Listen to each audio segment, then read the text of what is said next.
Manifesto against Labor. Crisis Group. 1. The rule of dead labor. A corpse rules society, the corpse of labor. All powers around the globe formed an alliance to defend its rule, the Pope and the World Bank, Tony Blair and Jörg Haider, trade unions and entrepreneurs, German ecologists and French socialists. They don't know but one slogan: jobs, jobs, jobs. Whoever still has not forgotten what reflection is all about, will easily realize the implausibility of such an attitude. The society ruled by labor does not experience any temporary crisis, it encounters its absolute limit. In the wake of the microelectronic revolution, wealth production increasingly became independent from the actual expenditure of human labor power to an extent quite recently only imaginable in science fiction. No one can seriously maintain any longer that this process can be halted or reversed. Selling the commodity labor power in the 21st century is as promising as the sale of stagecoaches has proved to be in the 20th century. However, whoever is not able to sell his or her labor power in this society is considered to be superfluous and will be disposed of on the social waste dump. Those who do not work, labor, shall not eat. This cynical principle is still in effect, all the more nowadays when it becomes hopelessly obsolete. It is really an absurdity. Never before the society was that much a labor society as it is now, when labor itself is made superfluous. On its deathbed, labor turns out to be a totalitarian power that does not tolerate any gods besides itself. Seeping through the pores of everyday life into the psyche, labor controls both thought and action. No expense or pain is spared to artificially prolong the lifespan of the labor idol. The paranoid cry for jobs justifies the devastation of natural resources on an intensified scale, even if the destructive effect for humanity was realized a long time ago. The very last obstacles to the full commercialization of any social relationship may be cleared away uncritically, if only there is a chance for a few miserable jobs to be created. Any job is better than no job became a confession of faith, which is exacted from everybody nowadays. The more it becomes obvious that the labor society is nearing its end, the more forcefully this realization is being repressed in public awareness. The methods of repression may be different, but can be reduced to a common denominator.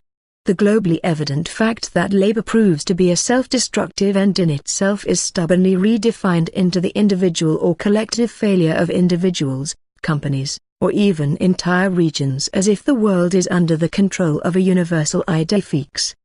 The objective structural barrier of labor has to appear as the subjective problem of those who are already ousted.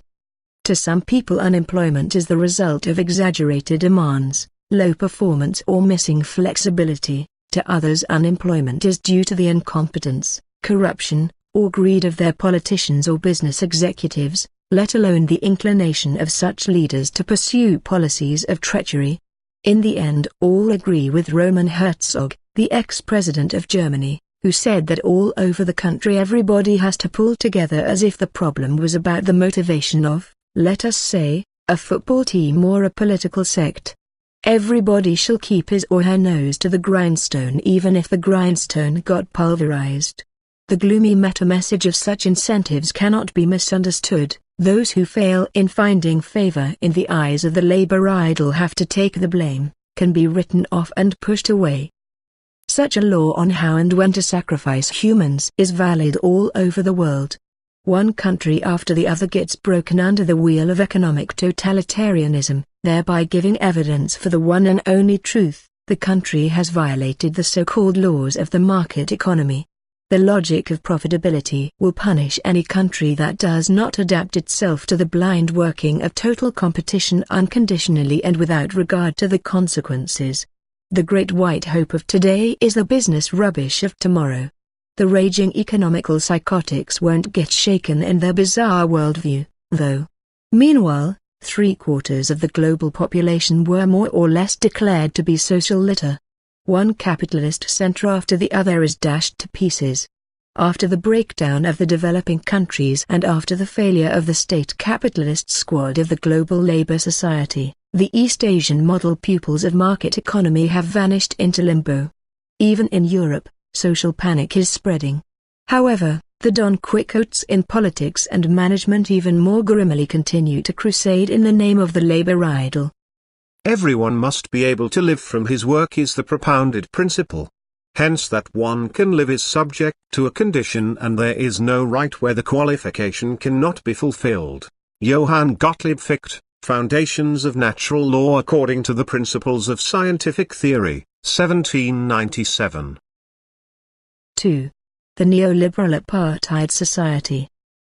Should the successful sale of the commodity labor power become the exception instead of the rule, a society devoted to the irrational abstraction of labor is inevitably doomed to develop a tendency for social apartheid.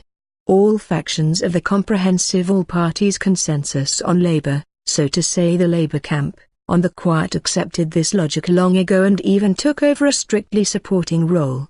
There is no controversy on whether ever-increasing sections of the population shall be pushed to the margin and shall be excluded from social participation. There is only controversy on how this social selection is to be pushed through. The neoliberal faction trustfully leaves this dirty social Darwinist business to the invisible hand of the markets. This conception is utilized to justify the dismantling of the welfare state, ostracizing those who can no longer keep abreast in the rat race of competition. Only those who belong to the smirking brotherhood of globalization winners are awarded the quality of being a human. It goes without saying that the capitalist hand in itself may claim any natural resources of the planet. When they can no longer be profitably mobilized, they have to lie fallow even if entire populations go hungry. The police, Salvation sects, the mafia, and charity organizations become responsible for that annoying human litter. In the USA and most of the Central European countries, more people are imprisoned than in any average military dictatorship. In Latin America, day after day an ever larger number of street urchins and other poor are hunted down by free enterprise death squads than dissidents were killed during the worst periods of political repression. There is only one social function left for the ostracized, to be the warning example. Their fate is meant to goad on those who still participate in the rat race of fighting for the leftovers. And even the losers have to be kept in hectic moving so that they don't hit on the idea of rebelling against the outrageous impositions they face.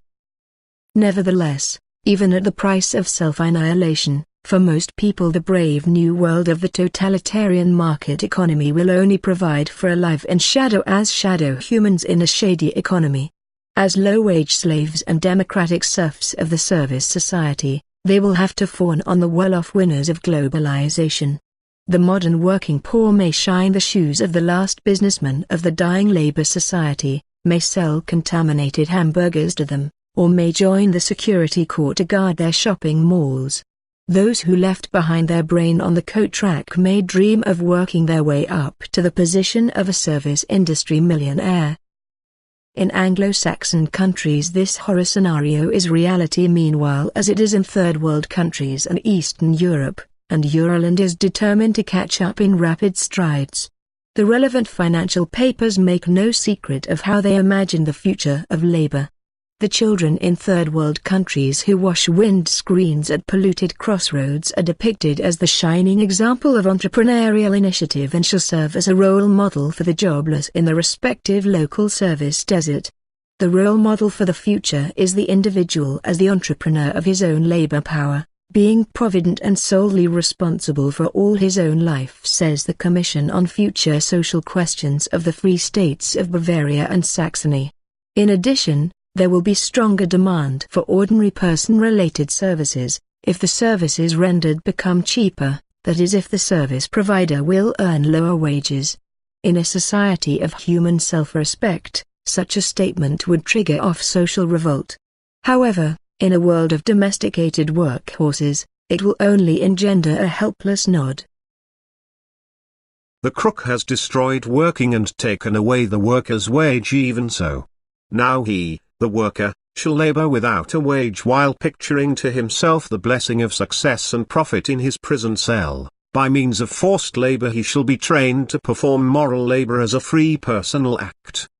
Wilhelm Heinrich Riehl, Die deutsche Arbeit. The German Labor, 1861. 3.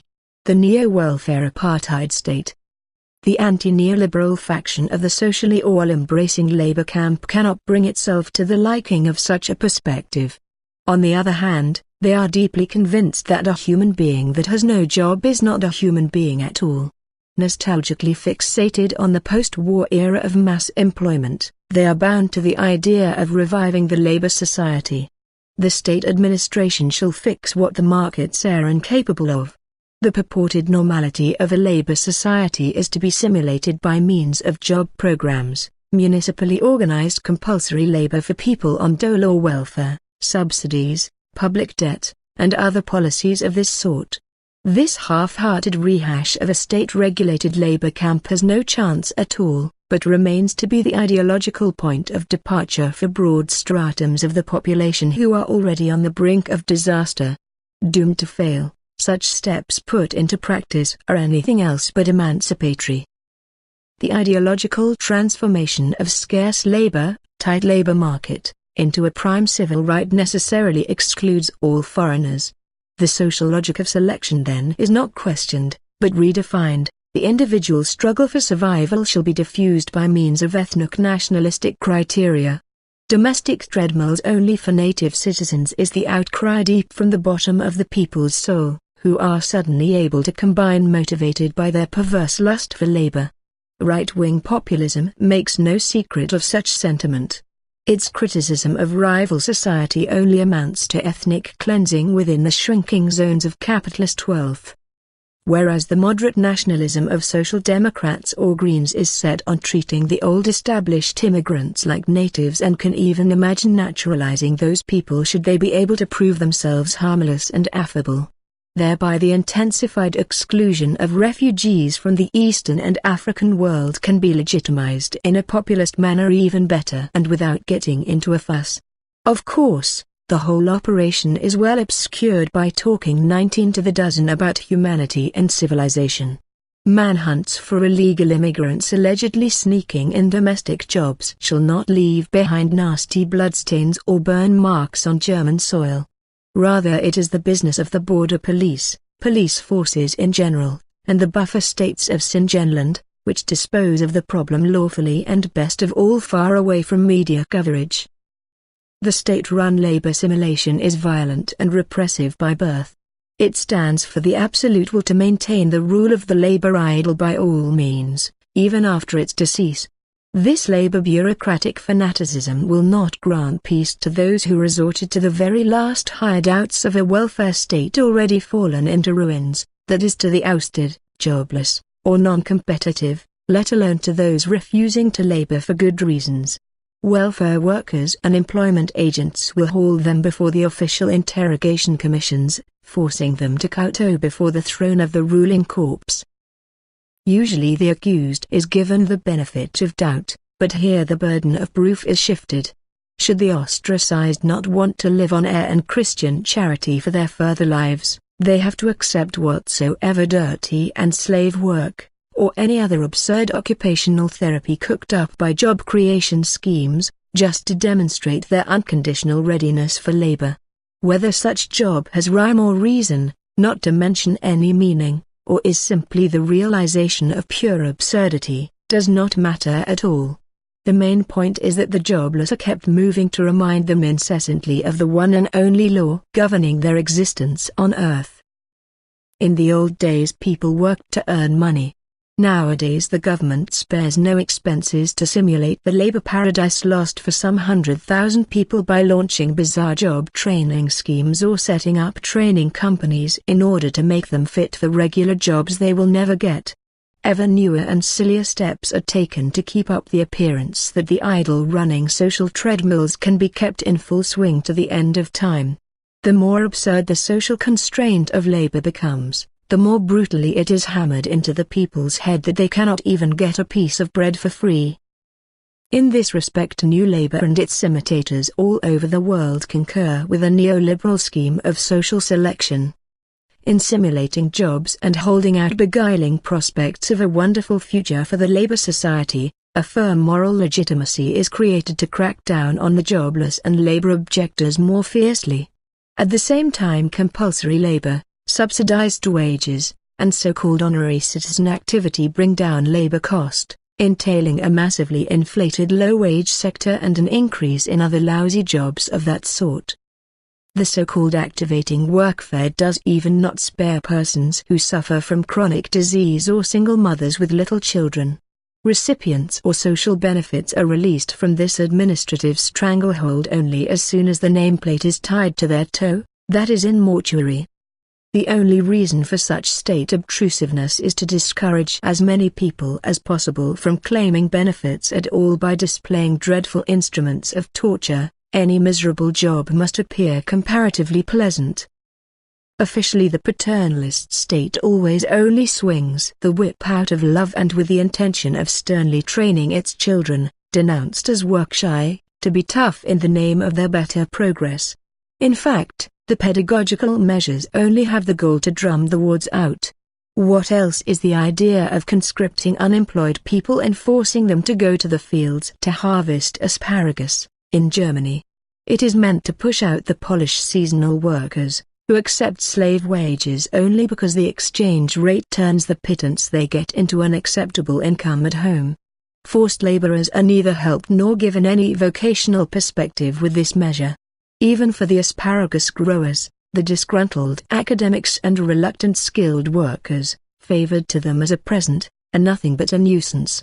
When, after a 12-hour day, the foolish idea of setting up a hot dog stand as an act of desperation suddenly appears in a more friendly light, the aid to flexibility has its desired neo-British effect. Any job is better than no job. Bill Clinton, 1998. No job is as hard as no job. A poster at the December 1998 rally, organized by Initiatives for Unemployed People. Citizen work should be rewarded, not paid. Whoever does honorary citizen work clears himself of the stigma of being unemployed and being a recipient of welfare benefits. Ulrich Beck. The Soul of Democracy, 1997. 4. Exaggeration and denial of the labor religion. The new fanaticism for labor with which this society reacts to the death of its idol is the logical continuation and final stage of a long history. Since the days of the Reformation, all the powers of Western modernization have preached the sacredness of work. Over the last 150 years, all social theories and political schools were possessed by the idea of labor. Socialists and conservatives, Democrats and fascists fought each other to the death. But despite all deadly hatred, they always paid homage to the labor idol together. "Push the idler aside," is a line from the German lyrics of the International Working, Laboring, Class Anthem. Labor makes free, it resounds eerily from the inscription above the gate in Auschwitz. The pluralist post-war democracies all the more swore by the everlasting dictatorship of labor. Even the constitution of the ultra-Catholic state of Bavaria lectures its citizens in the Lutheran tradition. Labor is the source of a people's prosperity and is subject to the special protective custody of the state. At the end of the 20th century, all ideological differences have vanished into thin air. What remains is the common ground of a merciless dogma: labor is the natural destiny of human beings. Today the reality of the labor society itself denies that dogma. The disciples of the labor religion have always preached that a human being, according to its supposed nature, is an animal liberans, working creature/animal. Such an animal actually only assumes the quality of being a human by subjecting matter to his will and in realizing himself in his products, as once did Prometheus. The modern production process has always made a mockery of this myth of a world conqueror and a demigod, but might have had a real substratum in the era of inventor capitalists like Siemens or Edison and their skilled workforce. Meanwhile, however, such airs and graces became completely absurd. Whoever asks about the content, meaning, and goal of his or her job, will go crazy or becomes a disruptive element in the social machinery designed to function as an end in itself. Homo faber, once full of conceit as to his craft and trade, a type of human who took seriously what he did in a parochial way, has become as old-fashioned as a mechanical typewriter. The treadmill has to run at all cost, and that's all there is to it. advertising departments and armies of entertainers, company psychologists, image advisors and drug dealers are responsible for creating meaning. Where there is continual babble about motivation and creativity, there is not a trace left of either of them, save self-deception. This is why talents such as autosuggestion, self-projection and competence simulation rank among the most important virtues of managers and skilled workers, media stars and accountants, teachers and parking lot guards. The crisis of the labor society has completely ridiculed the claim that labor is an eternal necessity imposed on humanity by nature. For centuries it was preached that homage has to be paid to the labor idol just for the simple reason that needs cannot be satisfied without humans sweating blood. To satisfy needs, that is the whole point of the human labor camp existence. If that were true, a critique of labor would be as rational as a critique of gravity. So how can a true law of nature enter into a state of crisis or even disappear?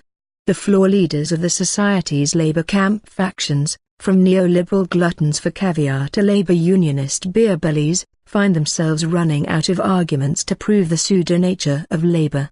Or how can they explain that 3/4 of humanity are sinking in misery and poverty only because the labor system no longer needs their labor?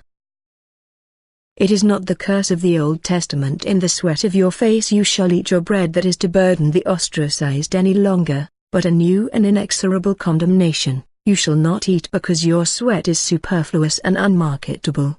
That is supposed to be a law of nature? This condemnation is nothing but an irrational social principle, which assumes the appearance of a natural compulsion because it has destroyed or subjugated any other form of social relations over the past centuries and has declared itself to be absolute. It is the natural law of a society that regards itself as very rational, but in truth only follows the instrumental rationality of its labor idol, for whose factual inevitabilities, Sagswange, it is ready to sacrifice the last remnant of its humanity. Work, however base and mammonist, is always connected with nature. The desire to do work leads more and more to the truth and to the laws and prescriptions of nature, which are truths. Thomas Carlyle, Working and Not Despairing, 1843. 5. Labor is a coercive social principle. Labor is in no way identical with humans transforming nature, matter, and interacting with each other. As long as mankind exist, they will build houses, produce clothing, food and many other things. They will raise children, write books, discuss, cultivate gardens, and make music and much more. This is banal and self-evident. However, the raising of human activity as such, the pure expenditure of labor power, to an abstract principle governing social relations without regard to its content and independent of the needs and will of the participants, is not self-evident. In ancient agrarian societies, there were all sorts of domination and personal dependencies, but not a dictatorship of the abstraction labor. Activities in the transformation of nature and in social relations were in no way self-determined, but were hardly subject to an abstract expenditure of labor power. Rather, they were embedded in complex rules of religious prescriptions and in social and cultural traditions with mutual obligations. Every activity had its own time and scene, simply there was no abstract general form of activity. It fell to the modern commodity-producing system as an end in itself, with its ceaseless transformation of human energy into money, to bring about a separated sphere of so-called labor alienated from all other social relations and abstracted from all content. It is a sphere demanding of its inmates unconditional surrender, life to rule, dependent robotic activity severed from any other social context, and obedience to an abstract economic instrumental rationality beyond human needs. In this sphere detached from life, time ceases to be lived and experienced time, rather time becomes a mere raw material to be exploited optimally. Time is money. Any second of life is charged to a time account, every trip to the loo is an offense, and every gossip is a crime against the production goal that has made itself independent. Where labor is going on, only abstract energy may be spent. Life takes place elsewhere, or nowhere, because labor beats the time round the clock. Even children are drilled to obey Newtonian time to become effective members of the workforce in their future life. Leave of absence is granted merely to restore an individual's labor power. When having a meal, celebrating or making love, the second hand is ticking at the back of one's mind. In the sphere of labor, it does not matter what is being done, it is the act of doing itself that counts. Above all, labor is an end in itself, especially in the respect that it is the raw material and substance of monetary capital yields, the limitless dynamic of capital as self-valorizing value. Labor is nothing but the liquid, motion, aggregate of this absurd end in itself. That's why all products must be produced as commodities, and not for any practical reason. Only in commodity form products can solidify the abstraction money, whose essence is the abstraction labor. Such is the mechanism of the alienated social treadmill holding captive modern humanity. For this reason, it doesn't matter what is being produced as well as what use is made of it, not to mention the indifference to social and environmental consequences. Whether houses are built or landmines are produced, whether books are printed or genetically modified tomatoes are grown, whether people fall sick as a result, whether the air gets polluted or only good taste goes to the dogs, all this is irrelevant as long as, whatever it takes, commodities can be transformed into money and money into fresh labor. The fact that any commodity demands a concrete use, and should it be a destructive one, has no relevance for the economic rationality for which the product is nothing but a carrier of once expended labor, or dead labor. The accumulation of dead labor, in other words capital, materializing in the money form is the only meaning the modern commodity-producing system knows about. What is dead labor? A metaphysical madness. Yes, but a metaphysics that has become concrete reality, a reified madness that holds this society in its iron grip.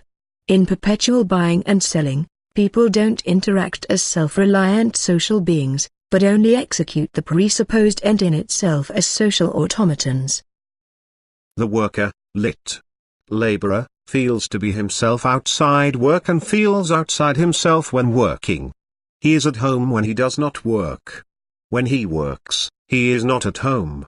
As a result, his work is forced labor, not voluntary labor. Forced labor is not the satisfaction of a need but only a means for satisfying needs outside labor. Its foreignness appears in that labor is avoided as a plague as soon as no physical or other force exists. Karl Marx, Economic Philosophical Manuscripts, 1844. 6. Labor and capital are the two sides of the same coin. The political left has always eagerly venerated labor. It has stylized labor to be the true nature of a human being and mystified it into the supposed counter-principle of capital. Not labor was regarded as a scandal, but its exploitation by capital. As a result, the program of all working-class parties was always the liberation of labor and not liberation from labor. Yet the social opposition of capital and labor is only the opposition of different, albeit unequally powerful, interests within the capitalist end in itself. Class struggle was the form of battling out opposite interests on the common social ground and reference system of the commodity-producing system. It was germane to the inner dynamics of capital accumulation. Whether the struggle was for higher wages, civil rights, better working conditions or more jobs, the all-embracing social treadmill with its irrational principles was always its implied presupposition. From the standpoint of labor, the qualitative content of production counts as little as it does from the standpoint of capital. The only point of interest is selling labor power at best price. The idea of determining aim and object of human activity by joint decision is beyond the imagination of the treadmill inmates. If the hope ever existed that such self-determination of social reproduction could be realized in the forms of the commodity-producing system, the workforce has long forgotten about this illusion. Only employment or occupation is a matter of concern. The connotations of these terms speak volumes about the end-in-itself character of the whole arrangement, and the state of mental immaturity of the participants comes to light. What is being produced and to what end, and what might be the consequences neither matters to the seller of the commodity labor power nor to its buyer. The workers of nuclear power plants and chemical factories protest the loudest when their ticking time bombs are deactivated. The employees of Volkswagen, Ford or Toyota are the most fanatical disciples of the automobile suicide program, not merely because they are compelled to sell themselves for a living wage, but because they actually identify with their parochial existence. Sociologists, unionists, pastors and other professional theologians of the social question regard this as a proof for the ethical moral value of labor. Labor shapes personality, they say. Yes, the personalities of zombies of the commodity production who can no longer imagine a life outside of their dearly loved treadmills, for which they drill themselves hard, day in, day out. As the working class was hardly ever the antagonistic contradiction to capital or the historical subject of human emancipation, capitalists and managers hardly control society by means of the malevolence of some subjective will of exploitation. No ruling caste in history has led such a wretched life as a bondman as the harassed managers of Microsoft, Daimler Chrysler or Sony. Any medieval baron would have deeply despised these people. While he was devoted to leisure and squandered wealth orgiastically, the elite of the labor society does not allow itself any pause. Outside the treadmills, they don't know anything else but to become childish. Leisure, delight in cognition, realization and discovery, as well as sensual pleasures, are as foreign to them as to their human resource. They are only the slaves of the labor idol, mere functional executives of the irrational social end in itself. The ruling idol knows how to enforce its subjectless, Marx, will by means of the silent, implied, compulsion of competition to which even the powerful must bow, especially if they manage hundreds of factories and shift billions across the globe. If they don't do business, they will be scrapped as ruthlessly as the superfluous labor force. Kept in the leading strings of intransigent systemic constraints, they become a public menace by this and not because of some conscious will to exploit others. Least of all, are they allowed to ask about the meaning and consequences of their restless action and cannot afford emotions or compassion. Therefore they call it realism when they devastate the world, disfigure urban features, and only shrug their shoulders when their fellow beings are impoverished in the midst of affluence. More and more labor has the good conscience on its side. The inclination for leisure is called need of recovery and begins to feel ashamed of itself. It is just for the sake of health. They defend themselves when caught at a country outing. It could happen to be in the near future that succumbing to a vita contemplativa, that is to go for a stroll together with friends to contemplate life, will lead to self-contempt and a guilty conscience. Friedrich Nietzsche, Leisure and Idleness, 1882. 7. Labor as patriarchal rule. It is not possible to subject every sphere of social life or all essential human activities to the rule of abstract, Newtonian, time, even if the intrinsic logic of labor, inclusive of the transformation of the latter into money substance, insists on it. Consequently, alongside the separated sphere of labor, so to say at the rear, the sphere of home life, family life, and intimacy came into being. It is a sphere that conveys the idea of femininity and comprises the various activities of everyday life which can only rarely be transformed into monetary remuneration, from cleaning, cooking, child-rearing, and the care for the elderly, to the labor of love provided by the ideal housewife, who busies herself with loving care for her exhausted breadwinner and refuels his emptiness with well-measured doses of emotion. That is why the sphere of intimacy, which is nothing but the reverse side of the labor sphere, is idealized as the sanctuary of true life by bourgeois ideology, even if in reality it is most often a familiarity hell.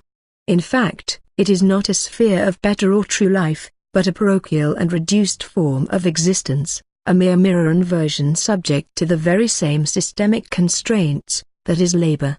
The sphere of intimacy is an offshoot of the labor sphere, cut off and in its own meanwhile, but bound to the overriding common reference system.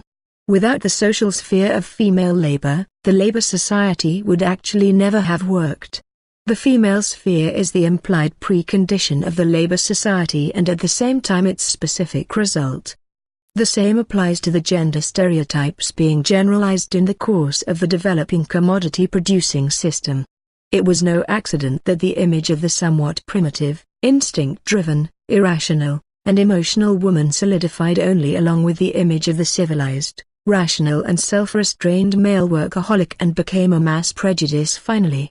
It was also no accident that the self-drill of the white man, who went into some sort of mental boot camp training to cope with the exacting demands of labor and its pertinent human resource management, coincided with a brutal witch hunt that raged for some centuries. The modern understanding and appropriation of the world by means of natural, scientific thought, a way of thinking that was gaining ground then, was contaminated by the social end in itself and its gender attributes down to the roots. This way, the white man, in order to ensure his smooth functioning, subjected himself to a self-exorcism of all evil spirits, namely those frames of mind and emotional needs, which are considered to be dysfunctional in the realms of labor. In the 20th century, especially in the post-war democracies of Fordism, women were increasingly recruited to the labor system, which only resulted in some specific female schizophrenic mind. On the one hand, the advance of women into the sphere of labor has not led to their liberation, but subjected them to very same drill procedures for the labor idols already suffered by men. On the other hand, as the systemic structure of segregation was left untouched, the separated sphere of female labor continued to exist extrinsic to what is officially deemed to be labor. This way, women were subjected to a double burden and exposed to conflicting social imperatives. Within the sphere of labor, until now, they are predominantly confined to the low-wage sector and subordinate jobs. No system-conforming struggle for quota regulations or equal career chances will change anything. The miserable bourgeois vision of a compatibility of career and family leaves completely untouched the separation of the spheres of the commodity-producing system and thereby preserves the structure of gender segregation. For the majority of women such an outlook on life is unbearable. A minority of fat cats, however, may utilize the social conditions to attain a winner position within the social apartheid system by delegating housework and child care to poorly paid, and obviously feminine, domestic servants. Due to the systemic constraints of the labor society and its total usurpation of the individual in particular, entailing his or her unconditional surrender to the systemic logic, and mobility and obedience to the capitalist time regime, in society as a whole, the sacred bourgeois sphere of so-called private life and holy family is eroded and degraded more and more. The patriarchy is not abolished, but runs wild in the unacknowledged crisis of the labor society. As the commodity-producing system gradually collapses at present, women are made responsible for survival in any respect, while the masculine world indulges in the prolongation of the categories of the labor society by means of simulation. Mankind had to horribly mutilate itself to create its identical, functional, male self, and some of it has to be redone in everybody's childhood. Max Horkheimer, Theodore W. Adorno, Dialectic of Enlightenment. 8. Labor is the service of humans in bondage. The identity of labor and bondman existence can be shown factually and conceptually. Only a few centuries ago, people were quite aware of the connection between labor and social constraints. In most European languages, the term labor originally referred only to the activities carried out by humans in bondage, that is bondmen, serfs, and slaves. In Germanic-speaking areas, the word described the drudgery of an orphan child fallen into serfdom. The Latin verb laborare meant staggering under a heavy burden and conveyed the suffering and toil of slaves. The Romance words travail, trabeo, etc., derive from the Latin tripalium, a kind of yoke used for the torture and punishment of slaves and other humans in bondage. A hint of that suffering is still discernible in the German idiom to bend under the yoke of labor. Thus labor, according to its root, is not a synonym for self-determined human activity, but refers to an unfortunate social fate. It is the activity of those who have lost their freedom. The imposition of labor on all members of society is nothing but the generalization of a life in bondage, and the modern worship of labor is merely the quasi-religious transfiguration of the actual social conditions.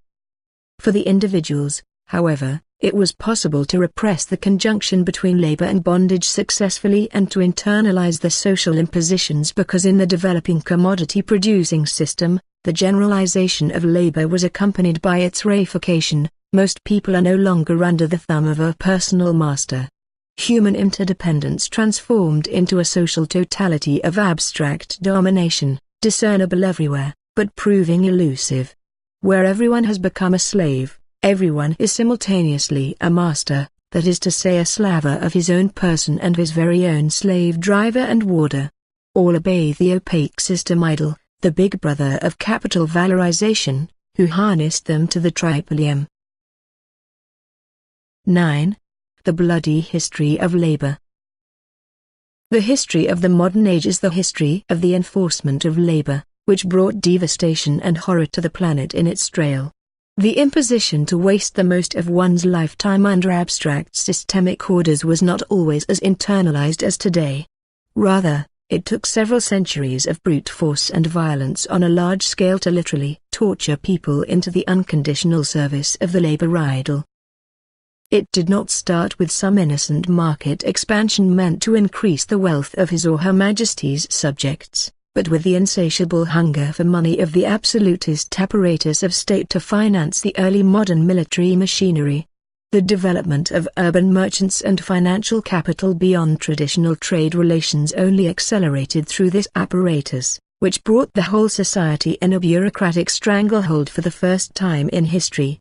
Only this way did money become a central social motive and the abstraction of labor a central social constraint without regard to actual needs.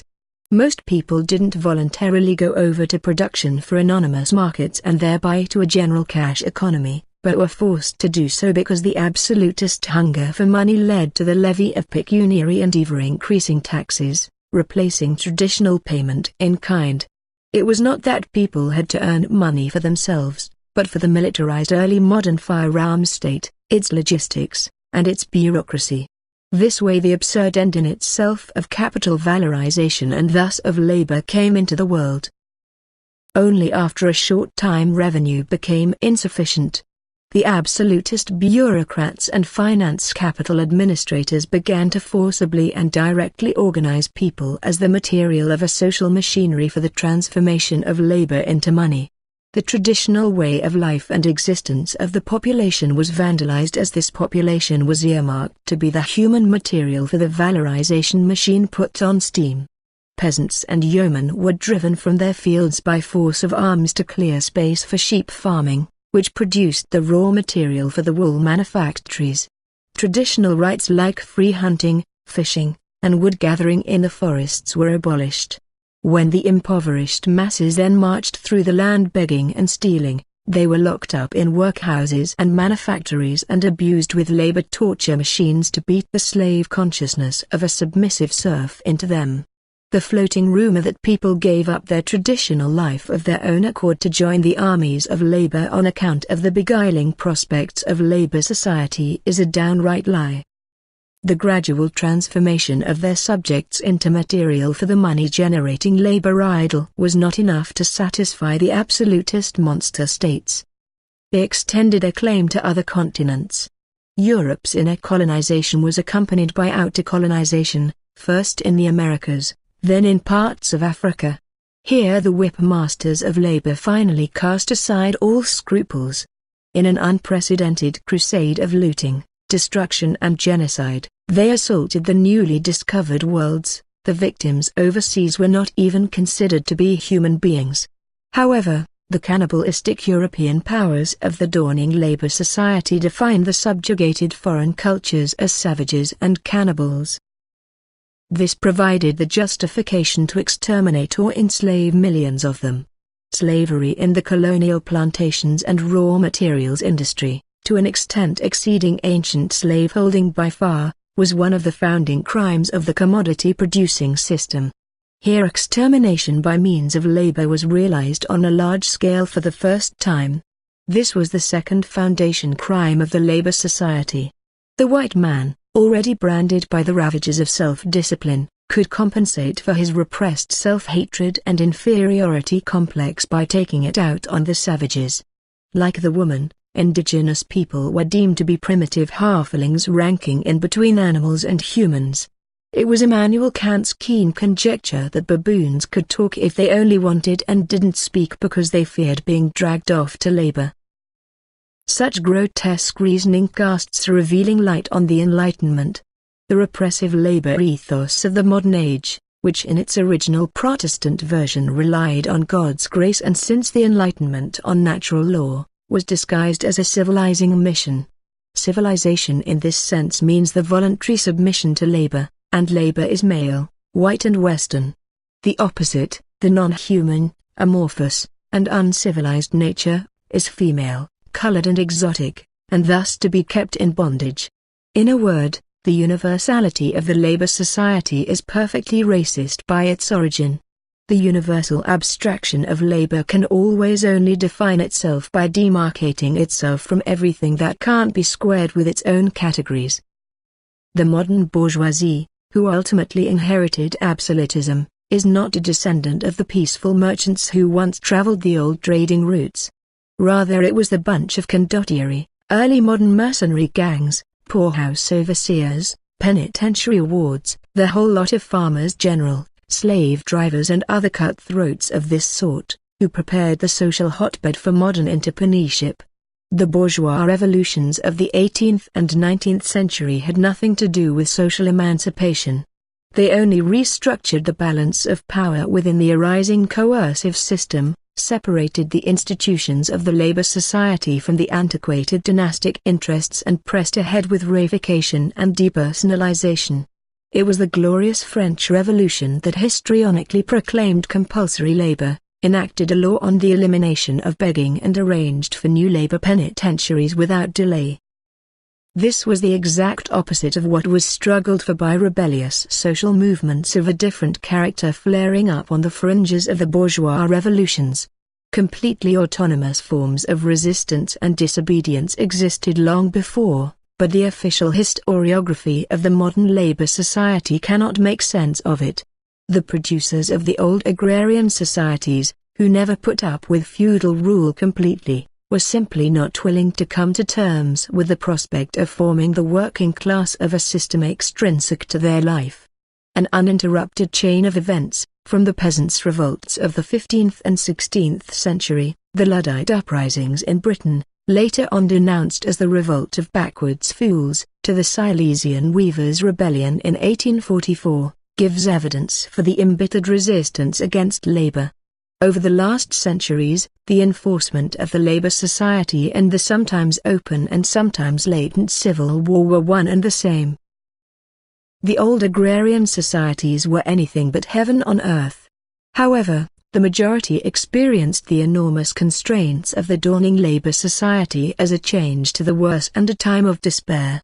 Despite of the narrowness of their existence, people actually had something to lose.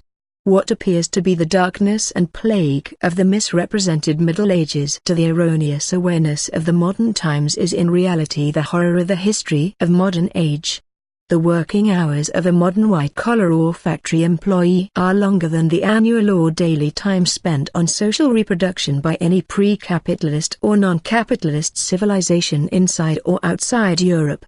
Such traditional production was not devoted to efficiency, but was characterized by a culture of leisure and relative slowness. Apart from natural disasters, those societies were able to provide for the basic material needs of their members, in fact even better than it has been the case for long periods of modern history or is the case in the horror slums of the present world crisis. Furthermore, domination couldn't get that deep under the skin as in our thoroughly bureaucratized labor society. This is why resistance against labor could only be smashed by military force. Even now, the ideologists of the labor society resort to Kant to cover up that the civilization of the pre-modern producers did not peacefully evolve into a capitalist society, but it was drowned in its own blood. The mellow Labour Democrats of today preferably shift the blame for all these atrocities onto the so-called pre-democratic conditions of a past they have nothing to do with. They do not want to see that the terrorist history of the modern age is quite revealing as to nature of the contemporary Labour society. The bureaucratic Labour administration and state-run registration mania and control freakery in industrial democracies has never been able to deny its absolutist and colonial origins.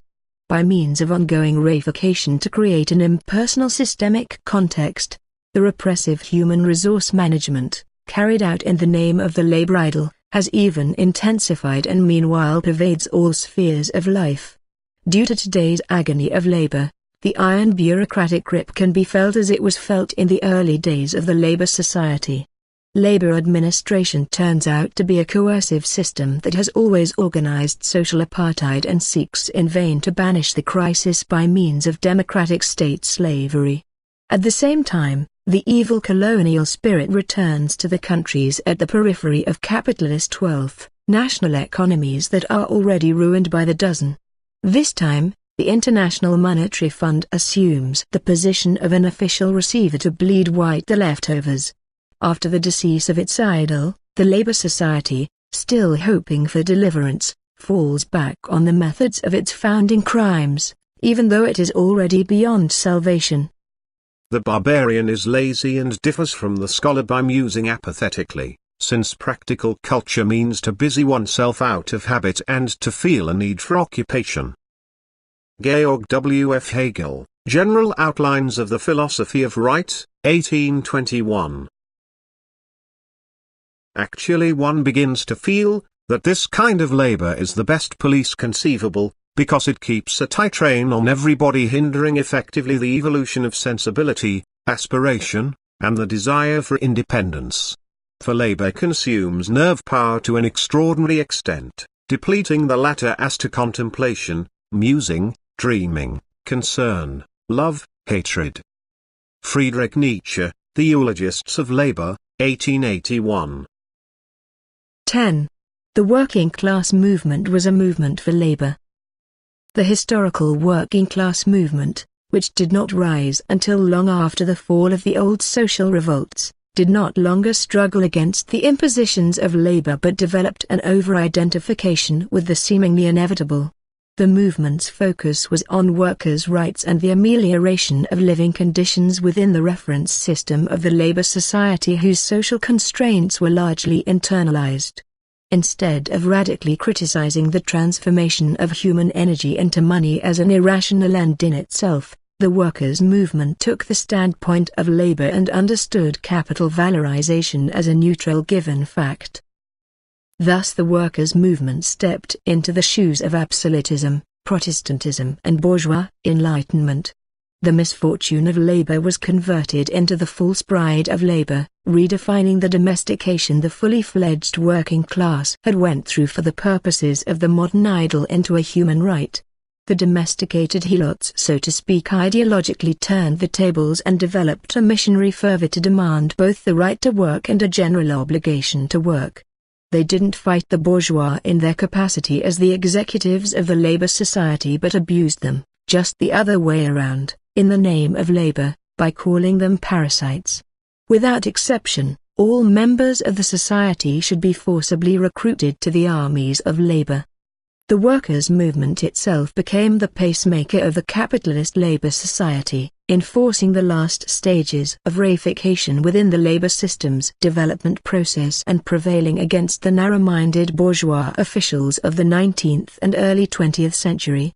It was a process quite similar to what had happened only 100 years before when the bourgeoisie stepped into the shoes of absolutism. This was only possible because the workers' parties and trade unions, due to their deification of labor, relied on the state machinery and its institutions of repressive labor management in an affirmative way. That's why it never occurred to them to abolish the state-run administration of human material and simultaneously the state itself. Instead of that, they were eager to seize the systemic power by means of what they called the march through the institutions, in Germany.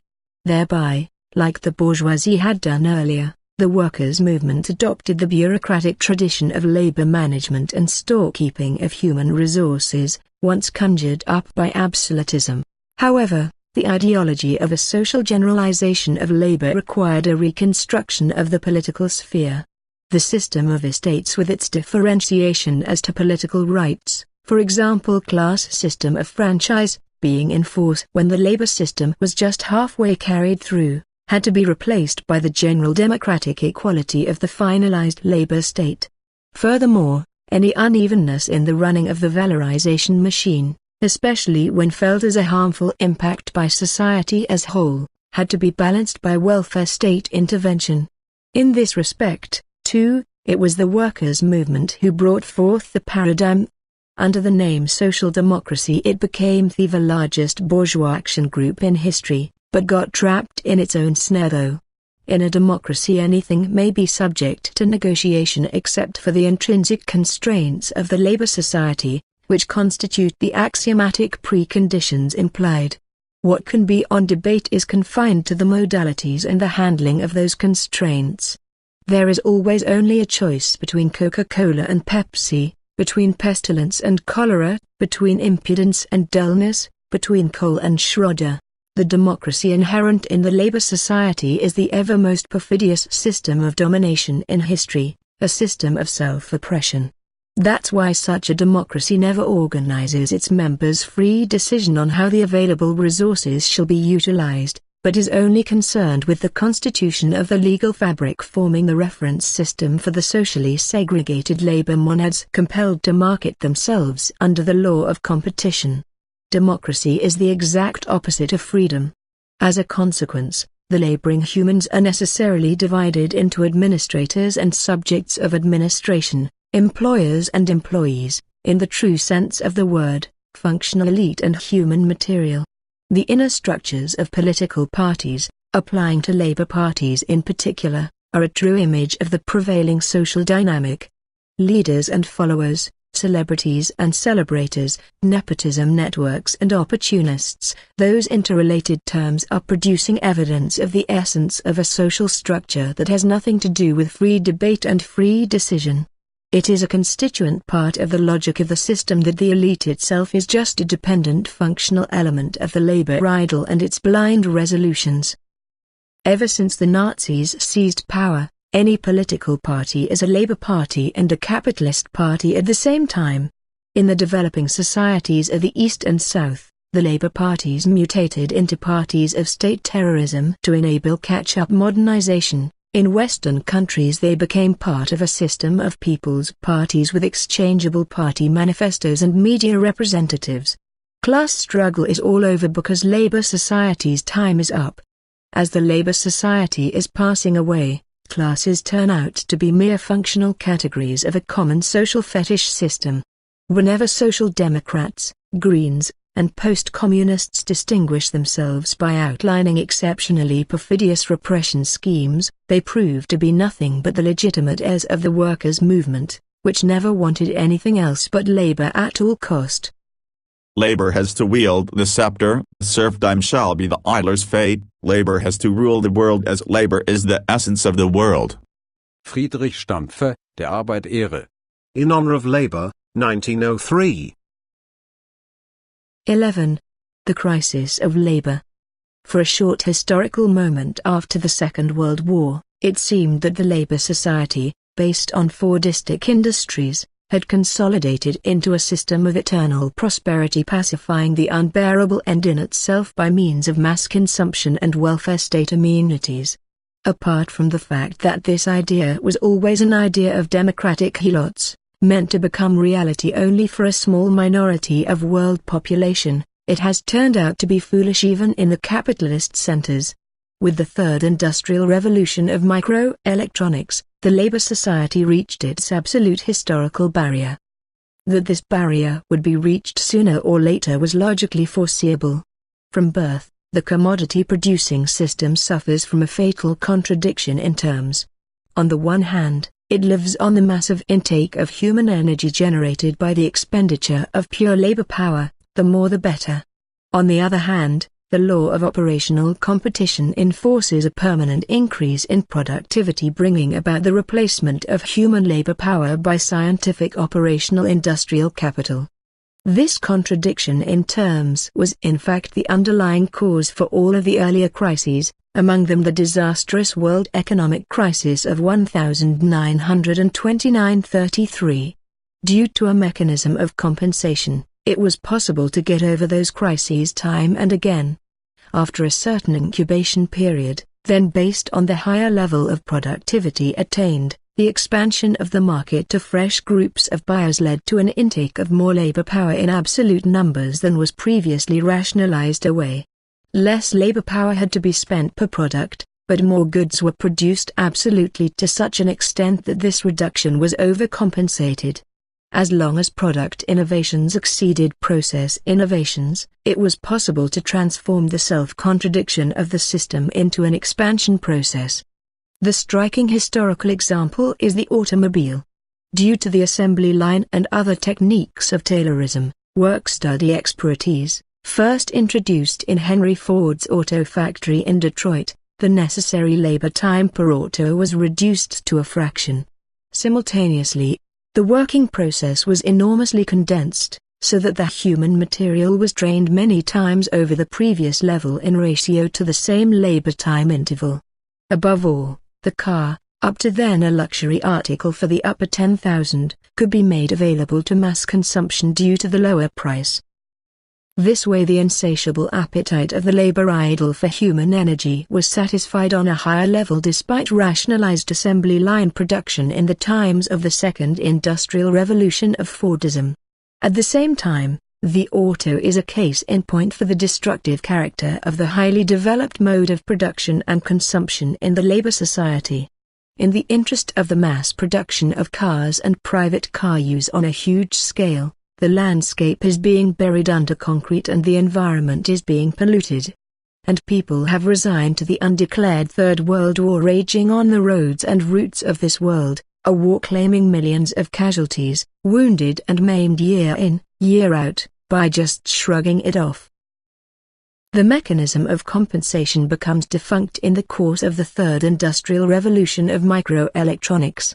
It is true that through microelectronics many products were reduced in price and new products were created, above all in the area of the media. However, for the first time, the speed of process innovation is greater than the speed of product innovation. More labor is rationalized away than can be reabsorbed by expansion of markets. As a logical consequence of rationalization, electronic robotics replaces human energy or new communication technology makes labor superfluous, respectively. Entire sectors and departments of construction, production, marketing, warehousing, distribution, and management vanish into thin air. For the first time, the labor idol unintentionally confines itself to permanent hunger rations, thereby bringing about its very own death. As the democratic labor society is a mature and in itself system of self-referential labor power expenditure, working like a feedback circuit, it is impossible to switch over to a general reduction in working hours within its forms. On the one hand, economic administrative rationality requires that an ever-increasing number of people become permanently jobless and cut off from the reproduction of their life as inherent in the system. On the other hand, the constantly decreasing number of employees is suffering from overworking and is subject to an even more intense efficiency pressure. In the midst of wealth, poverty and hunger are coming home to the capitalist centers. Production plants are shut down, and large parts of arable land lie fallow. A great number of homes and public buildings are vacant, whereas the number of homeless persons is on the increase.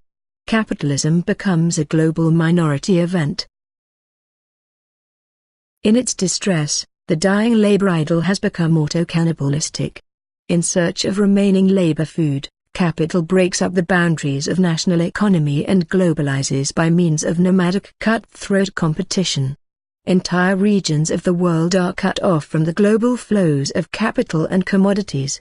In an unprecedented wave of mergers and hostile takeovers, global players get ready for the final battle of private entrepreneurship. The disorganized states and nations implode, their populations, driven mad by the struggle for survival, attack each other in ethnic gang wars. The basic moral principle is the right of the person to his work. For me, there is nothing more detestable than an idle life. None of us has a right to that. Civilization has no room for idlers. Henry Ford. Capital itself is the moving contradiction, in that it presses to reduce labor time to a minimum, while it posits labor time, on the other side, as sole measure and source of wealth. On the one side, then, it calls to life all the powers of science and of nature, as of social combination and of social intercourse, in order to make the creation of wealth independent, relatively, of the labor time employed on it.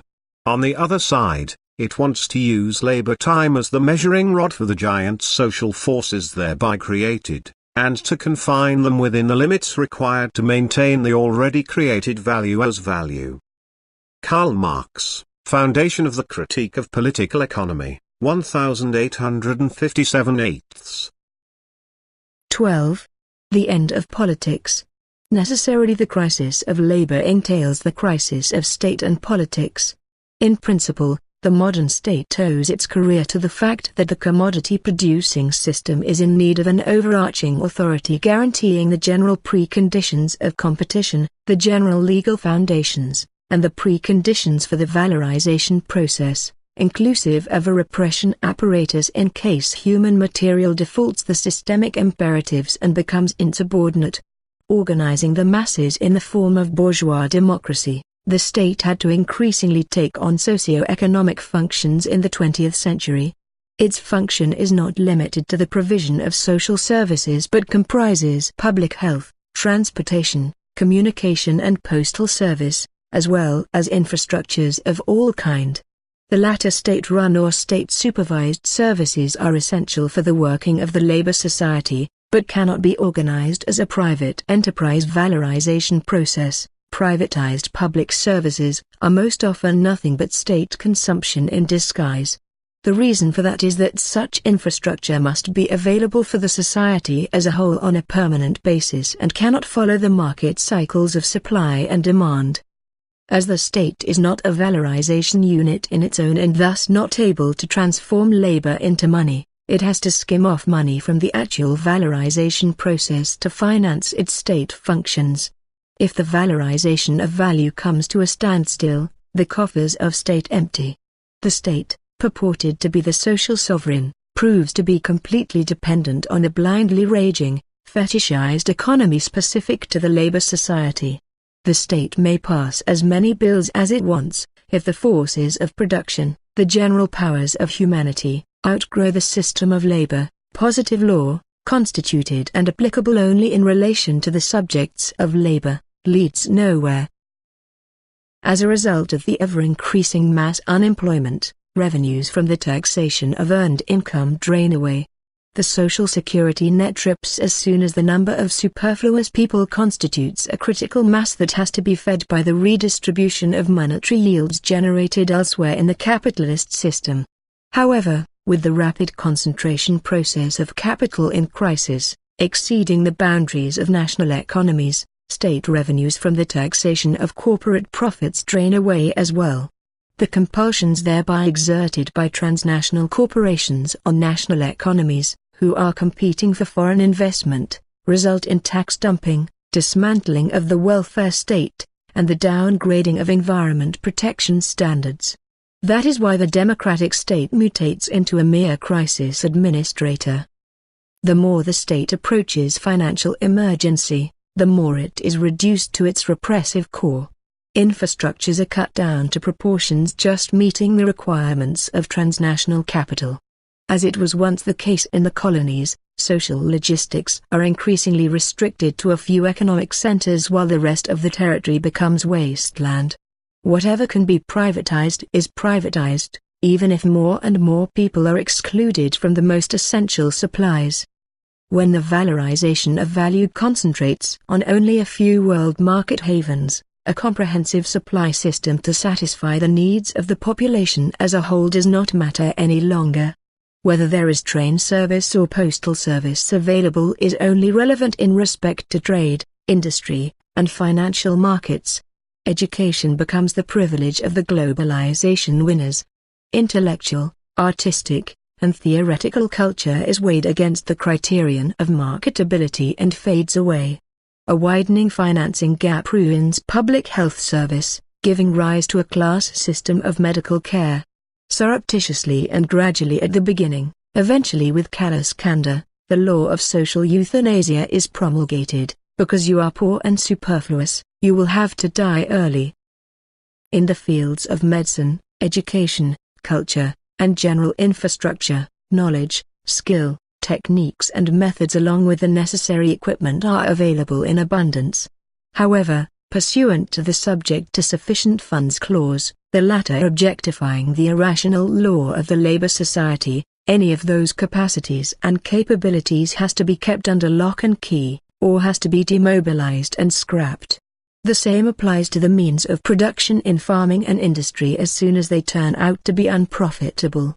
Apart from the repressive labor simulation imposed on people by means of forced labor and low-wage regime along with the cutback of social security payments, the democratic state that already transformed into an apartheid system has nothing on offer for his ex-labor subjects.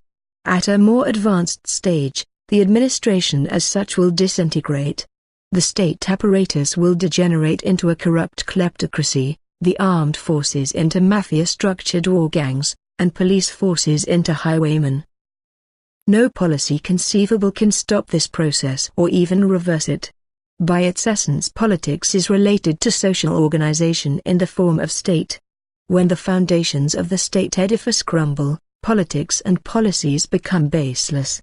Day after day, the left-wing democratic formula of the political shaping, Politisgestaltung, of living conditions makes a fool of itself more and more.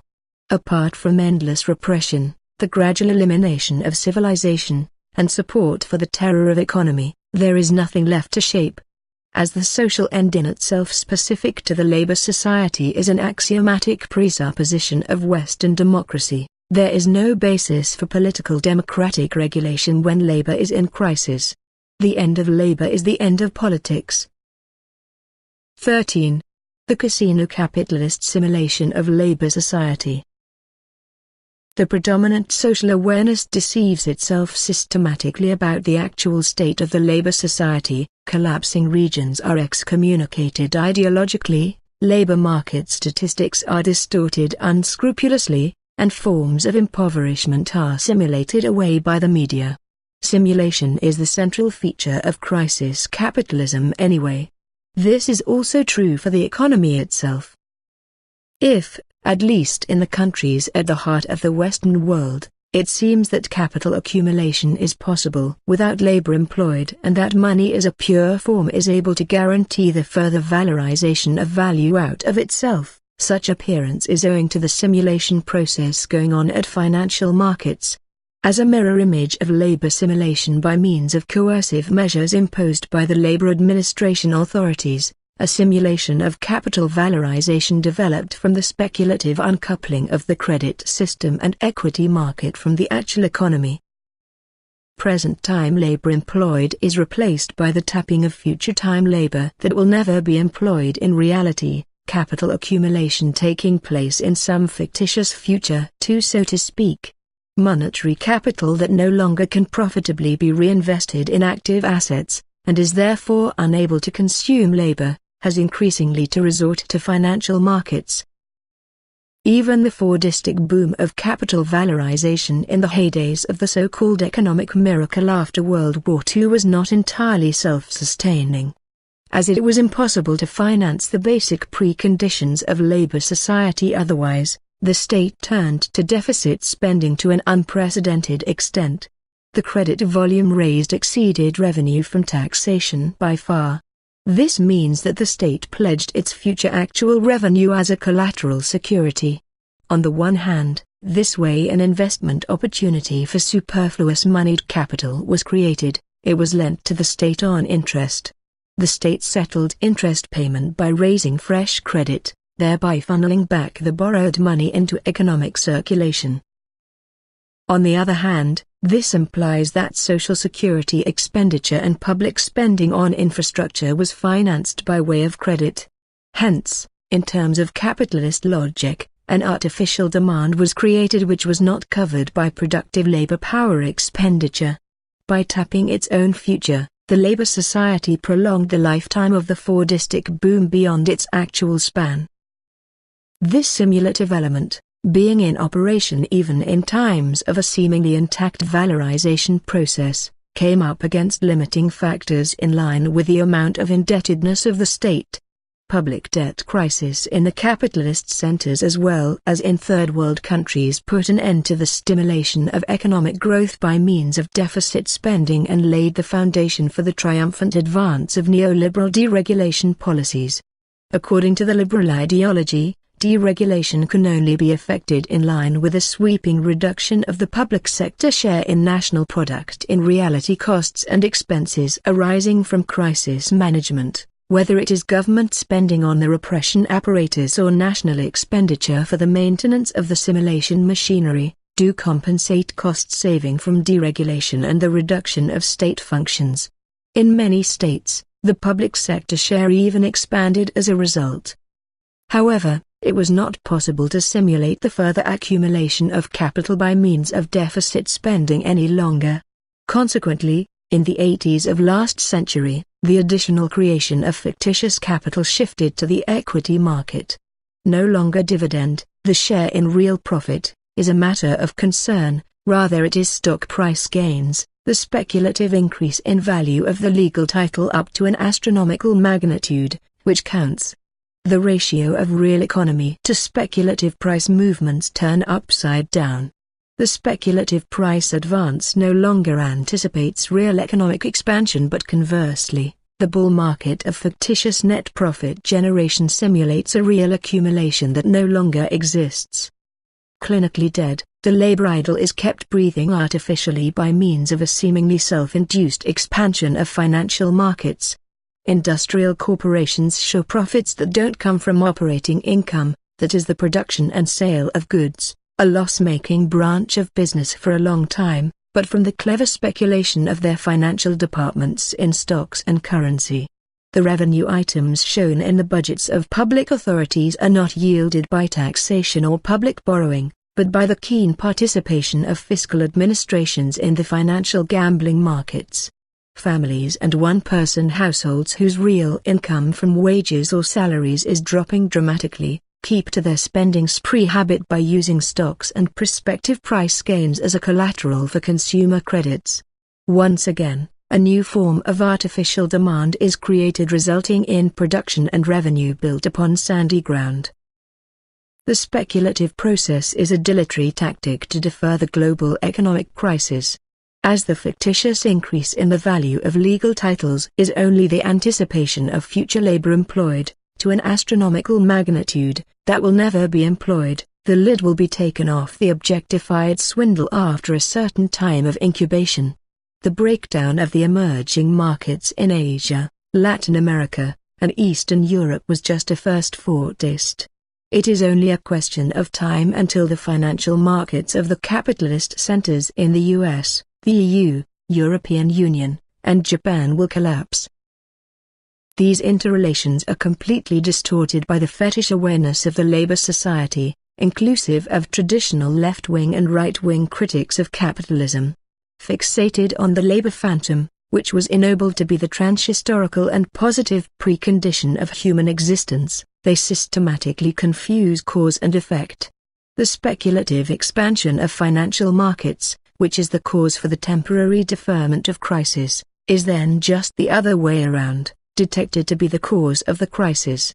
The evil speculators, they say more or less panic-stricken, will ruin the absolutely wonderful Labour Society by gambling away good money of which they have more than enough just for kicks, instead of bravely investing it in marvelous jobs so that a labor maniac humanity may enjoy full employment self-indulgently. It is beyond them that it is by no means speculation that brought investment in real economy to a standstill, but that such investment became unprofitable as a result of the Third Industrial Revolution. The speculative takeoff of share prices is just a symptom of the inner dynamics. Even according to capitalist logic, this money, seemingly circulating in ever-increasing loads, is not good money any longer but rather hot air inflating the speculative bubble.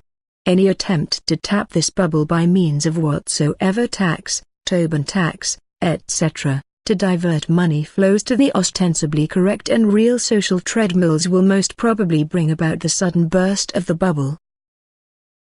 Instead of realizing that we all become inexorably unprofitable and therefore the criterion of profitability itself, together with the imminent foundations of labor society, should be attacked as being obsolete, one indulges in demonizing the speculators. Right-wing extremists, left-wing subversive elements, worthy trade unionists, Keynesian nostalgics, social theologians, TV hosts, and all the other apostles of honest labor unanimously cultivate such a cheap concept of an enemy. Very few of them are aware of the fact that it is only a small step from such reasoning to the remobilization of the anti-Semitic paranoia.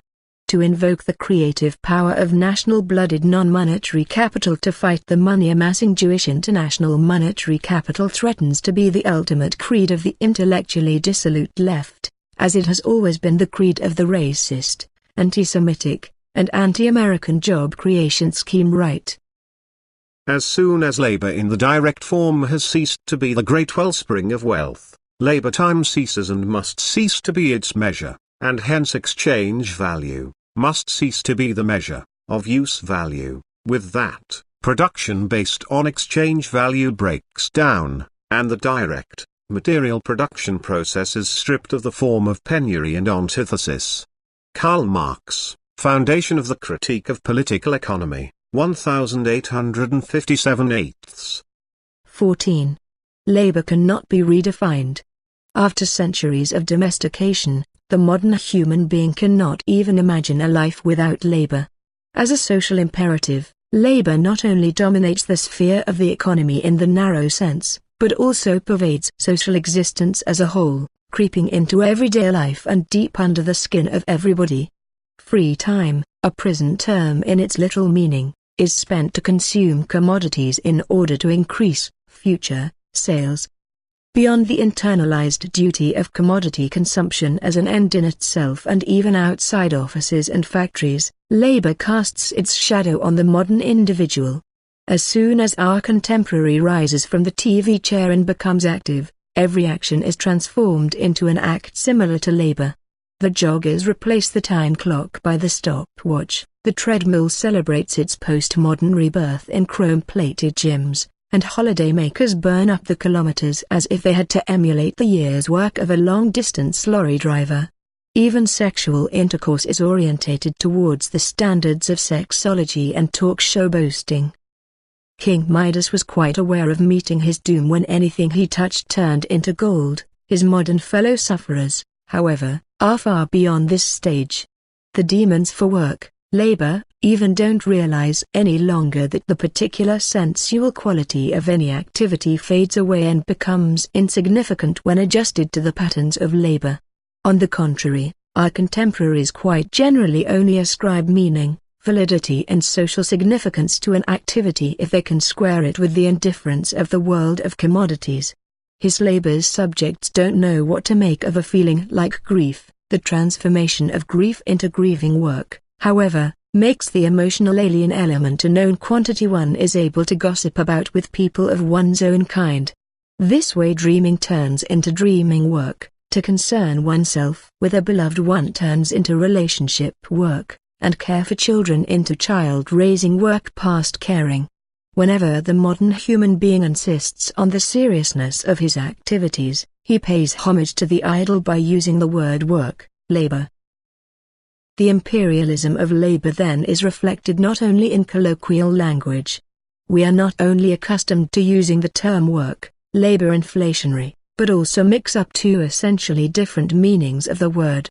Labor no longer, as it would be correct, stands for the capitalist form of activity carried out in the end in itself treadmills, but became a synonym for any goal-directed human effort in general, thereby covering up its historical tracks. This lack of conceptual clarity paves the way for the widespread common-sense critique of labor society, which argues just the wrong way around by affirming the imperialism of labor in a positivist way. As if labor would not control life through and through, the labor society is accused of conceptualizing labor too narrowly by only validating marketable gainful employment as true labor in disregard of morally decent do-it-yourself work or unpaid self-help, housework, neighborly help, etc. An upgrading and broadening of the concept labor shall eliminate the one-sided fixation along with the hierarchy involved. Such thinking is not at all aimed at emancipation from the prevailing compulsions, but is only semantic patchwork. The apparent crisis of the labor society shall be resolved by manipulation of social awareness in elevating services, which are extrinsic to the capitalist sphere of production and deemed to be inferior so far, to the nobility of true labor. Yet the inferiority of these services is not merely the result of a certain ideological view, but inherent in the very fabric of the commodity-producing system and cannot be abolished by means of a nice moral redefinition. What can be regarded as real wealth has to be expressed in monetary form in a society ruled by commodity production as an end in itself. The concept of labor determined by this structure imperialistically rubs off onto any other sphere, although only in a negative way, in making clear that basically everything is subjected to its rule. So the spheres extrinsic to commodity production necessarily remain well within the shadow of the capitalist production sphere because they don't square with economic administrative time logic even if, and strictly when, their function is vital, as it is the case with respect to female labor in the spheres of sweet home, loving care, etc. A moralizing broadening of the labor concept instead of radical criticism not only veils the social imperialism of the commodity-producing economy, but fits extremely well with the authoritarian crisis management. The call for the full recognition of housework and other menial services carried out in the so-called third sector, raised since the 1970s of the last century, was focused on social benefits at the beginning. The administration in crisis, however, has turned the table and mobilizes the moral impetus of such a claim straight against financial hopes in making use of the infamous subsidiarity principle. Singing the praise of honorary posts and honorary citizen activity does not mean that citizens may poke about in the nearly empty public coffers. Rather, it is meant to cover up the state's retreat from the field of social services, to conceal the forced labor schemes that are already underway, and to mask the mean attempt to shift the burden of crisis onto women. The public institutions retire from social commitment, appealing kindly and free of charge to all of us from now on to take private initiative in fighting one's very own or others' misery and never demand financial aid. This way the definition juggle with the still sacred concept of labor, widely misunderstood as an emancipatory approach, clears the way for the abolition of wages by retention of labor on the scorched earth of the market economy. The steps taken by public institutions bear out that today social emancipation cannot be achieved by means of a redefinition of labor, but only by a conscious devaluation of the very concept.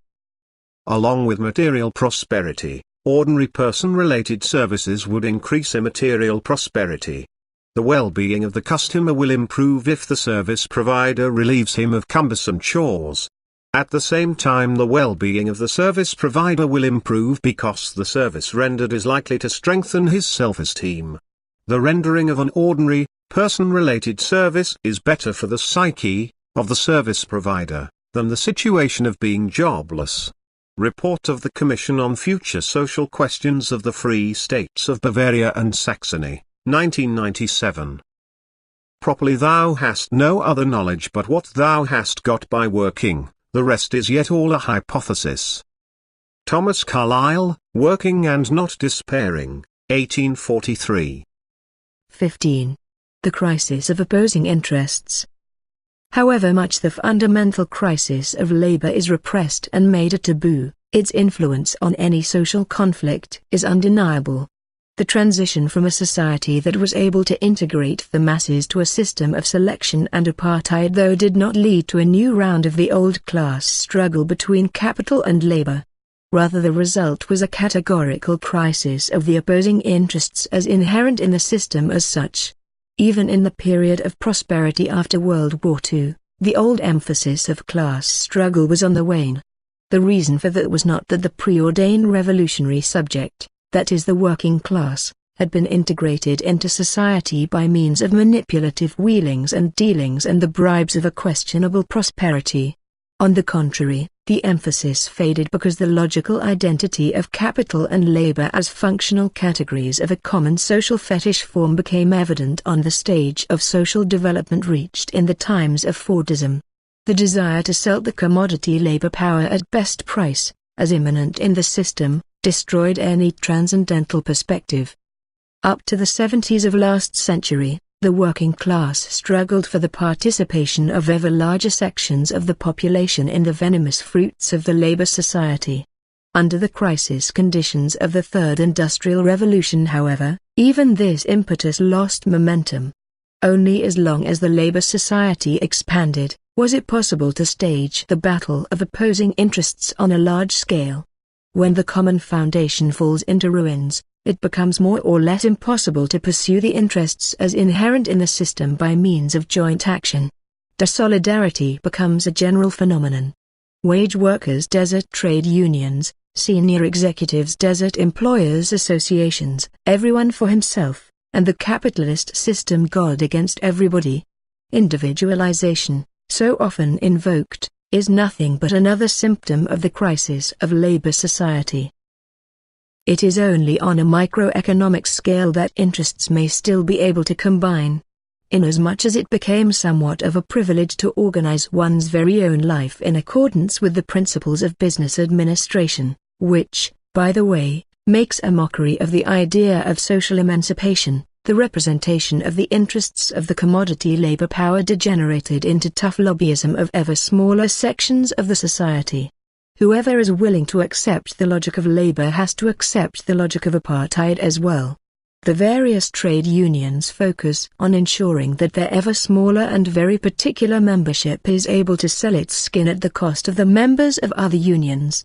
Workers and shop stewards no longer fight the executive management of their own company, but the wage earners of competing enterprises and industrial locations, no matter whether the rivals are based in the nearest neighborhood or in the Far East.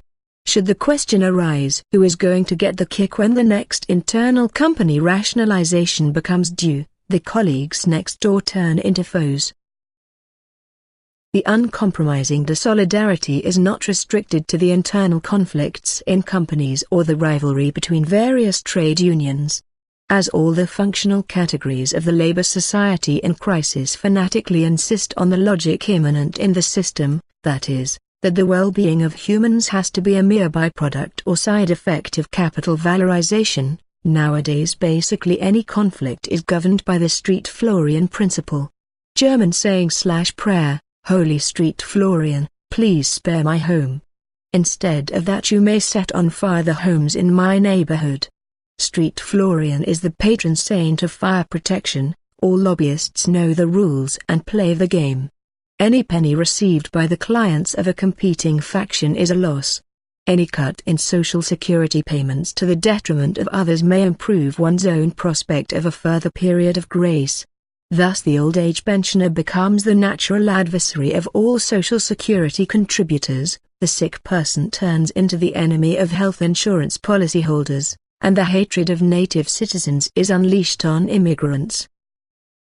This way the attempt to use opposing interests inherent in the system as a leverage for social emancipation is irreversibly exhausted.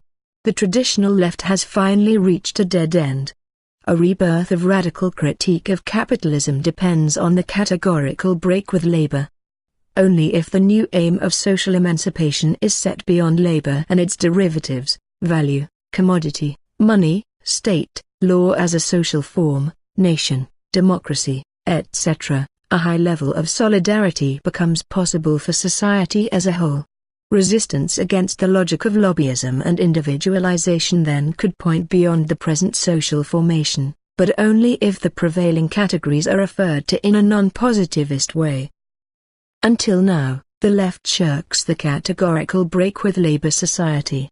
Systemic constraints are played down to be mere ideology. The logic of the crises is considered to be due to a political project of the ruling class. The categorical break is replaced by social democratic and Keynesian nostalgia. The left does not strive for a new concrete universality beyond abstract labor and money form, but frantically holds on to the old form of abstract universality which they deem to be the one and only basis for the battle of opposing interests as intrinsic to the system. However, these attempts remain abstract and cannot integrate any social mass movement simply because the left dodges dealing with the preconditions and causes of the crisis of the labor society. This is particularly true of the call for a guaranteed citizens' income. Instead of combining concrete social action and resistance against certain measures of the apartheid regime with a general program against labor, this demand produces a false universality of social critique, which remains abstract, intrinsic to the system, and helpless in every respect. The motive force behind the cutthroat competition described above cannot be neutralized that way. The full swing of the global labor treadmill to the end of time is ignorantly presupposed. Where should the money to finance a state-guaranteed income come from, if not from the smooth running of the valorization machine? Whoever relies on such a social dividend, even this term speaks volumes, has on the quiet to bank on a winner position of his own country in the global free market economy. Only the winner of the free market world war may be able to afford the feeding of millions of capitalistically superfluous and penniless boarders for a short period. Furthermore, it goes without saying that the holders of foreign passports are then naturally excluded. The do-it-yourself squad of reformism is ignorant of the capitalist constitution of the money form in every respect. In the end, as it becomes apparent that both the labor subject and the commodity-consuming subject are doomed to perish, they only want to rescue the latter one. Instead of calling into question the capitalist way of life as such, they wish that despite crisis, the world is to be buried under a vast column of fuming cars, ugly concrete piles, and trashy commodities. Their main concern is that people may still be able to enjoy the one and only miserable freedom modern humans can conceive of, the freedom of choice in front of supermarket shelves. Yet even this sad and reduced perspective is completely illusionary. Its left-wing protagonists, and theoretical illiterates, have long forgotten that capitalist commodity consumption has never been about the satisfaction of needs, but is and has always been nothing but a function and mere byproduct of the valorization process. When labor power cannot be sold any longer, even essential needs are regarded as outrageous luxury claims, which must be lowered to a minimum. That's why, under the circumstances of crisis, a citizen's income scheme will suggest itself as a solution. As an instrument for the reduction of government spending, it will become the cheap version of social benefits, replacing the collapsing social insurance system. It was Milton Friedman, the brain of neoliberalism, who originally designed the concept of a citizen's income just for the reduction of public expenditure. A disarmed left now takes up this concept as if it is a lifeline. However, citizens' income will become reality only as pittance, or it will never be. It has appeared that from the inevitable laws of our nature some human beings must suffer from want. These are the unhappy persons who, in the great lottery of life, have drawn a blank. Thomas Robert Malthus, An Essay on the Principle of Population, 1798. 16. The abolition of labor. The categorical break with labor will not find any existing, objectively determinable social camp, as it was the case in respect to traditional social action as inherent in the system. It is a break with the false and misleading laws and the common-sense thinking of a second nature, and by no means the only repeated and quasi-automatic execution of the latter. Instead of that, the break requires a negating consciousness, refusal and rebellion without being able to rely on the backing of whatsoever law of history. No abstract universal principle can provide the point of departure, but only the repulsion of one's very own existence as a subject of labor and competition and the flat refuse of a life to rule on an ever more miserable level. For all its predominance, Labor has never succeeded in completely wiping out the disgust at the constraints brought about by this form of social mediation. Apart from all the forms of regressive fundamentalism, the competition complex at the heart of social Darwinism in particular, a potential for protest and resistance does still exist. Anxiety and uneasiness is widespread, but was repressed to the socio-psychic subconscious and thereby silenced. For this reason, it is necessary to clear space for intellectual and mental freedom to enable the thinking of the unthinkable. The labor camp's world monopoly of interpretation must be contested. Theoretical reflection of labor can serve as a catalyst. It is the task of theory to fiercely attack the ban on thinking and to say loudly and clearly what nobody dares to think, but many people sense, the labor society is nearing its end. And there is definitely no reason to deplore its demise. Only an explicitly formulated critique of labor along with a corresponding theoretical debate could bring about a new public awareness, the latter being the indispensable prerequisite for the constitution of a social movement that puts labor critique into practice. The interior controversies of the labor camp are exhausted and become more and more absurd. That is why there is a dire need for a redetermination of social conflict lines along which a social movement against labor can form up. It is necessary to describe in broad outline what are the possible goals for a world beyond labor. However, it is not a canon of positivist principles that feeds the program against labor, rather it is the power of negation.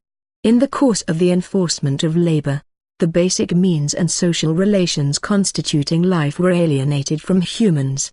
The negation of labor society is only possible if humans reappropriate their capacity of social existence as social beings on an even higher historical level. The opponents of labor will strive for the constitution of global associations of free individuals who are ready to wrest the means of production and existence from the labor idol's hand and its idle running valorization machine in order to take charge of social reproduction themselves. Only in struggling against the monopolization of all social resources and potentials for material wealth withheld by the powers of alienation as objectified in market and state, can social realms of emancipation be conquered. This implies that private property must be attacked in a different way. For the traditional left, private property was not the legal form intrinsic to the commodity-producing system, but merely a nominous and subjective capitalist control over resources. That gave rise to the absurd idea that private property could be overcome in terms of the categories of the system itself. State property, nationalization, seem to be the countermodel of private property. The state, however, is nothing but the outer cloak of forced community or, in other words, the abstract generality of the socially atomized commodity producers. Hence, state property is a form which itself is derived from private property, no matter whether garnished with the adjective socialist or not. In the crisis of labor society, both private property and state property become obsolete because any of them require a smoothly running valorization process. That is the reason why tangible assets increasingly turn into dead assets. Industrial and legal institutions jealously guard them and put them under lock and key to make sure that the means of production decay rather than be made available for other purposes. A takeover of the means of production by associations of free individuals against the resistance of the state, its legal institutions, and the repressive constraints exerted by them, implies that these means of production will no longer be mobilized in the form of commodity production for the anonymous markets. Commodity production then will be replaced by open debate, mutual agreement, and collective decision of all members of society on how resources can be used wisely. It will become possible to establish the institutional identity of producers and consumers, unheard of and unthinkable under the dictate of the capitalist end in itself. Market and state, institutions, once alienated from human society, will be replaced by a graded system of councils, from town district level to the global level, where associations of free individuals will decide about the flow of resources in letting prevail sensual, social, and ecological reason. No longer will labor and occupation as an end in itself govern life, but the organization of the wise use of common, species, capacities which will no longer be subjected to the control of the automatic invisible hand, but will be conscious social action. The material wealth produced will be appropriated according to needs and not according to solvency. When labor vanishes, the abstract universality of money and state will dissolve as well. A one-world society with no need for borders will take the place of the separated nations, a world where everybody can move freely and will be able to avail himself of universal hospitality. Critique of labor does not mean to coexist peacefully with the systemic constraints and take refuge to some social niche resort, but is in fact a declaration of war on the prevailing order. The slogans of social emancipation only can be, "Let's take what we need." We no longer bow under the yoke of labor. We will no longer be down on our knees before the democratic crisis administration. The basic prerequisite is that the new forms of social organization, free associations, councils, are in control of all the material and social means of social reproduction. In that, our vision differs fundamentally from the limited goals of the narrow-minded lobbyists of an allotment garden socialism. The rule of labor brought about a split in human personality and mind. It separates the economic subject from the citizen, the workhorse from the party animal, abstract public life from abstract private life, socially constituted maleness from socially constituted femaleness, and it confronts the isolated individuals with their very own social species capacities and social commonality as an extrinsic foreign power dominating them. The opponents of labor are striving to overcome this schizophrenia by means of a concrete reappropriation of the social context through conscious and self-reflecting human action. Labor, by its very nature, is unfree, unhuman, unsocial activity, determined by private property and creating private property. Hence, the abolition of private property will become reality only when it is conceived as the abolition of labor. Karl Marx, draft of an article on Friedrich List's book, Das nationale System der politischen Ökonomie. 1845. 17. A program on the abolishment of labor directed against the enthusiasts of labor. The opponents of labor will certainly be accused of being nothing but dreamers. History has shown that a society that is not based on the principles of labor, repression, free market competition, and egoism cannot work, they will say.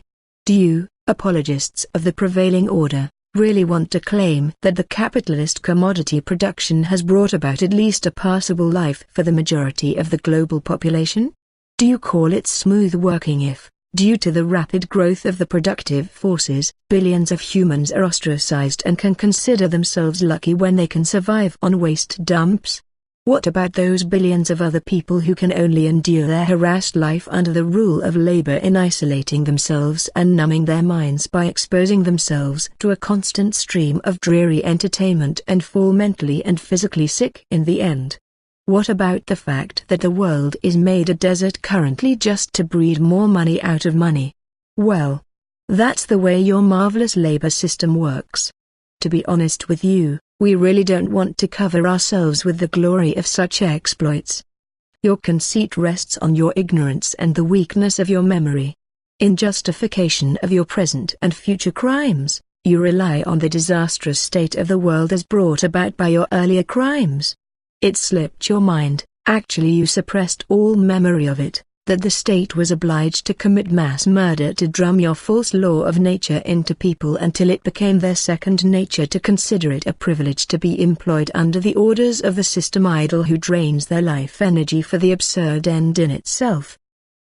It was necessary to eradicate all the institutions of social self-organization and self-determination constituting the old agrarian societies before mankind was ripe to internalize the rule of labor and selfishness. Maybe you did a thorough job. We are not over-optimistic. We cannot know whether Pavlov's dogs can escape from their conditioned existence. It remains to be seen whether the decline of labor will lead to a cure of labor mania or to the end of civilization. You will argue that superseding private property and abolishing the social constraint of earning money will result in inactivity and that laziness will spread. So you confess that your entire natural system is based on nothing but coercive force. Is this the reason why you dread laziness as a mortal sin committed against the spirit of the labor idol? Frankly, the opponents of labor are not against laziness. We will give priority to the restoration of a culture of leisure, which was once the hallmark of any society but was exterminated to enforce restless production divested of any sense and meaning. That's why the opponents of labor will lose no time in shutting down all those branches of production which only exist to let keep running the maniac and in itself machinery of the commodity-producing system, regardless of the consequences. And don't believe that we are only talking about the car industry, defense industry, and nuclear industry, that is to say, industries, which are obviously a public danger. We also think of the large number of mental crutches and silly fancy goods designed to create the illusion of a full life. Furthermore, those occupations will disappear that only came into being because the masses of products hadn't have to be forced through the bottleneck of money form and market relations. Or do you think we will be still in need of accountants, controllers, marketing advisors, salesmen, and advertising copywriters if things are produced according to needs and everybody can take what he or she wants?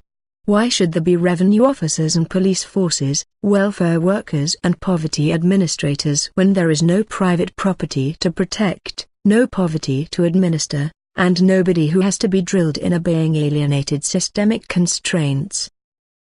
We can already hear the outcry, what about all these jobs? That's right. You are welcome to figure out what part of its lifetime humanity squanders every single day in accumulating dead labor, in controlling people, and in greasing the systemic machinery. Entire libraries are crammed full of volumes describing the grotesque, repressive, and destructive properties of things produced by the end in itself social machinery. If we would only switch it off, we could bask in the sun for hours. Don't be afraid, however.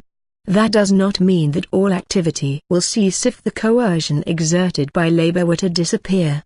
It is the quality of human activity, though, that will change as soon as it is no longer subject to a sphere of abstract, Newtonian, time flow, divested of any meaning and a mere end in itself, but which can be carried out in accord with an individual and variable time scale fitting with one's own way of life.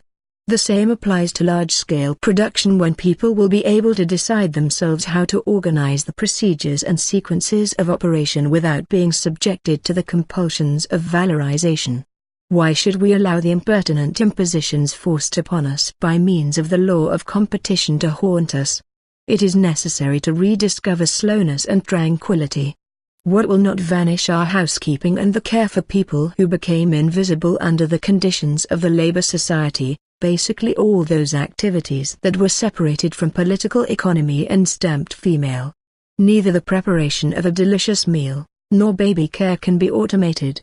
When along with the abolition of labor the gender segregation will dissolve, these essential activities can be brought to the light of a conscious social reorganization beyond gender stereotypes. The repressive character of the chores will dissolve as soon as people are no longer subsumed under what essentially constitutes their life. Men and women likewise then can do those things according to the circumstances and the actual needs. Our contention is not that every activity will turn into pure pleasure. Some of them will, some of them will not. It goes without saying that there will always be necessities. But who will be scared of that if it doesn't consume one's life? There will be always more that can be done of one's own accord. Being active is as much a need as leisure. Even labor was not capable of wiping out this need, but exploited it for its own ends, thereby sucking it dry like a vampire. The opponents of labor are neither fanatics of blind activism nor do they champion passive loafing. Leisure, dealing with necessities and voluntary activities are to be balanced wisely, taking in account actual needs and the individual circumstances of life. As soon as the productive forces are freed from the capitalist constraints of labor, disposable time for the individual will increase. Why should we spend long hours in assembly shops or offices when machines of all kinds can do such work? Why should hundreds of human bodies get into a sweat when only a few harvesters can achieve the same result? Why should we busy our intellect with dull routine when computers can easily accomplish the objects? Only the lesser part of technology can be adopted in its capitalist form, though. The bulk of technical units will have to be reshaped because they were constructed in accordance with the narrow-minded criterions of abstract profitability.